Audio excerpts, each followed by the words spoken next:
Buongiorno cari amiche e cari amici, benvenuti in un nuovo tutorial. Io sono Vera, grazie ai nuovi iscritti, bentornati ai miei vecchi amici, e chi volesse iscriversi e non l'avesse ancora fatto è sempre il benvenuto, e attivando la campanella riceverà la notifica dell'uscita di tutti i miei nuovi tutorial.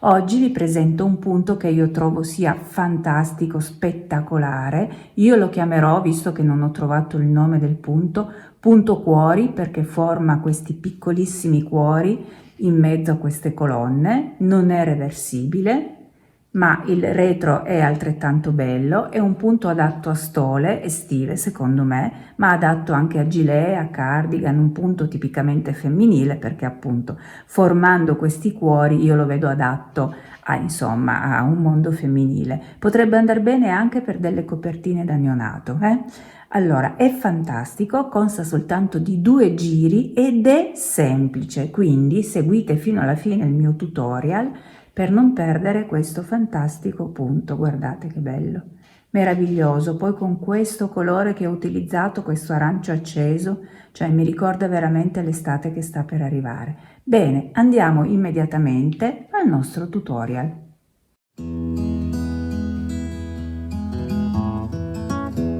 Prima di procedere al nostro tutorial vorrei darvi tutti i dettagli di questo filato bellissimo che sto utilizzando. Nonostante sia un 100% di lana merino extra fine, io lo vedo adatto a delle stolle estive perché è leggerissimo, è fatto in gomitoli da 50 grammi e praticamente è di questa nuova casa da cui mi servo, che si chiama Lang Yarns. In descrizione io vi metterò tutti i dettagli di questo filato, dove poterlo acquistare se volete e dove trovarlo. E per accedere alla descrizione vi ricordo che vi basterà cliccare sul titolo del video. Bene, andiamo al tutorial.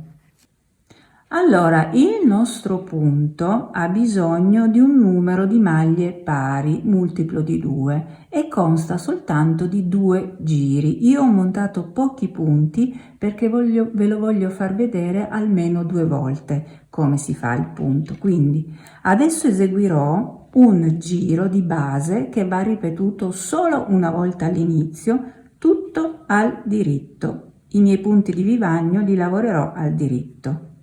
Questo giro di base è consigliabile, non è necessario, ma è consigliabile, e adesso capirete il perché. Quindi lavoriamo questo ferro di base solo questa volta al diritto all'inizio proprio della lavorazione. Ok, adesso iniziamo con la lavorazione vera e propria. Primo giro.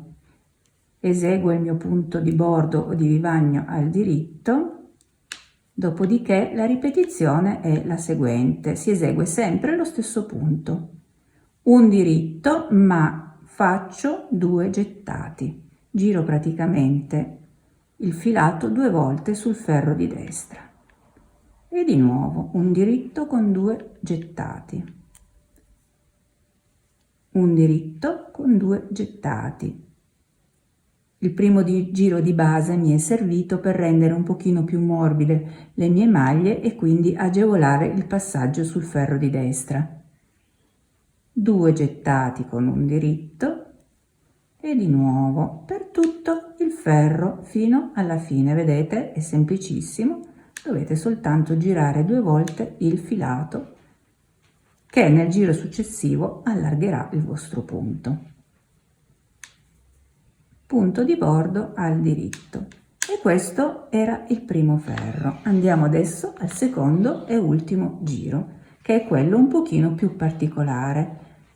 Punto di bordo al diritto, dopodiché il passaggio da fare è il seguente: prendo i primi 2 punti e li sposto sul ferro di destra in questa maniera, come se fossero dei rovesci.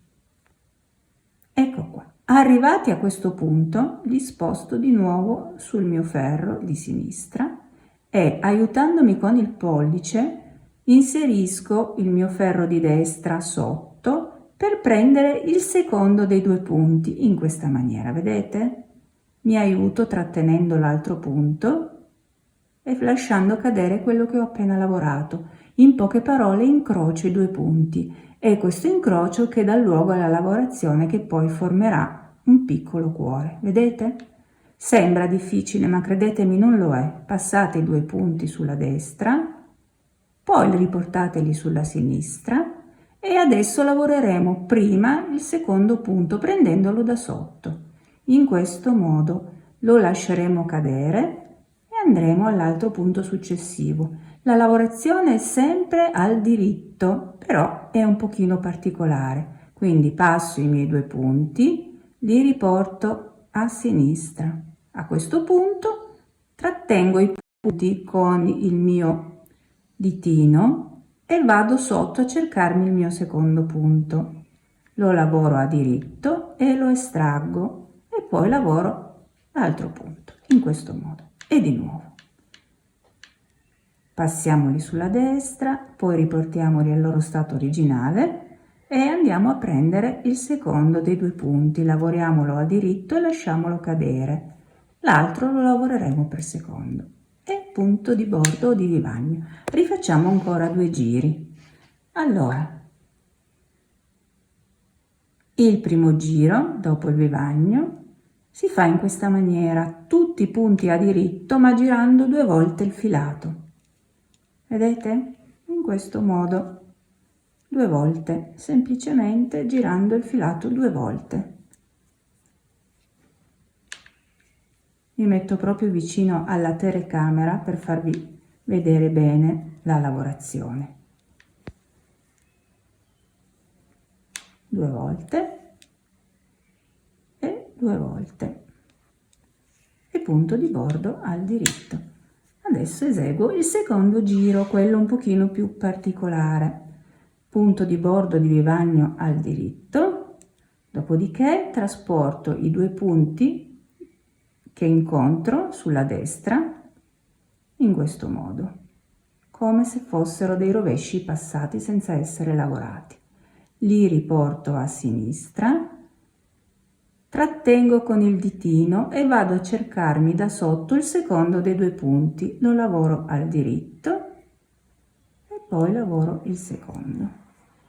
E di nuovo passaggio dei 2 punti, li riporto indietro e li lavoro prima il secondo e poi il primo e di nuovo come se fossero 2 rovesci li riporto a sinistra, trattengo col ditino e vado a prendermi il secondo dei 2 punti e poi lavoro il primo e di nuovo in questo modo. Vedete, non è difficile, è soltanto da farci un po' la mano, è una lavorazione un pochino diversa dalle altre, però vedrete che dopo i primi giri vi verrà semplice.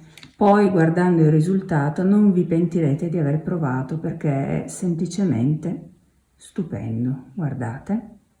Bene, io vi saluto, mi auguro che vi sia veramente piaciuto questo tutorial, scrivetemelo nei commenti e ci vediamo al nostro prossimo incontro. Ciao dalla vostra Vera, ciao ciao!